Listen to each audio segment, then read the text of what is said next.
हमरा से दूर करके दुल्हा खोजा लगौ रखबौ औकात ओकर ना पाके। हमरा से दूर करके दुल्हा खोजा लगौ रखबौ औकात ओकर ना पाके। प्यार के दुश्मन बनल हकौगे छौरी करबौ मर्डर तोरा बाप के। गे प्यार के दुश्मन बनल हकौगे छौरी करबौ मर्डर तोरा बाप के।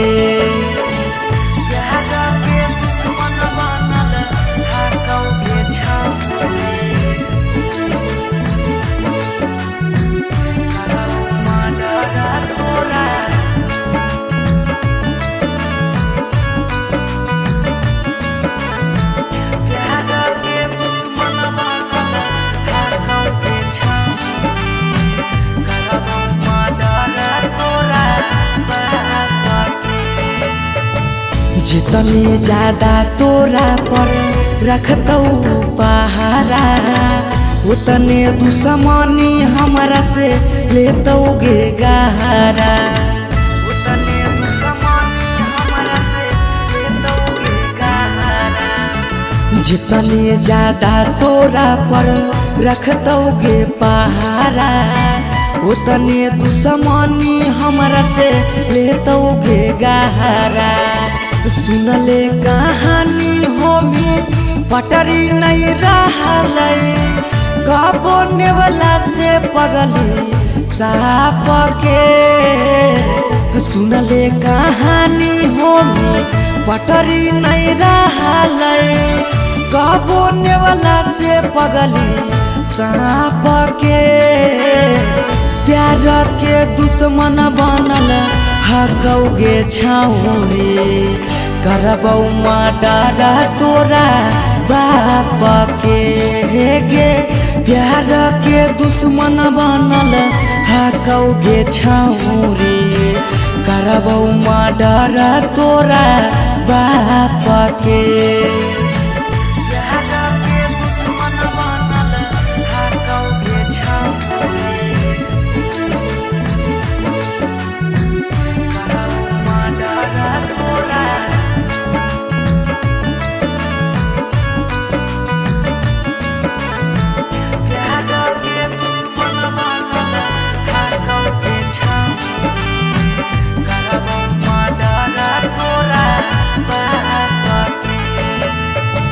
हम जितना तड़पोहियौ उतने तड़पैबौ ई मत सोची हो कि हम भूल जाइबौ।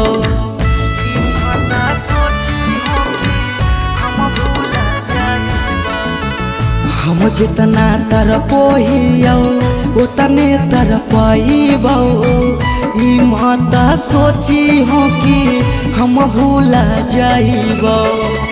पीयू सौरभ सुमन माफ नहीं करतौ धोखा कैला गद्दार के। पीयू सौरभ अंकित माफ नहीं करतौ धोखा कैला गद्दार के। प्यार के दुश्मन बनल हकौगे छौरी करबौ मर्डर तोरा बाप के।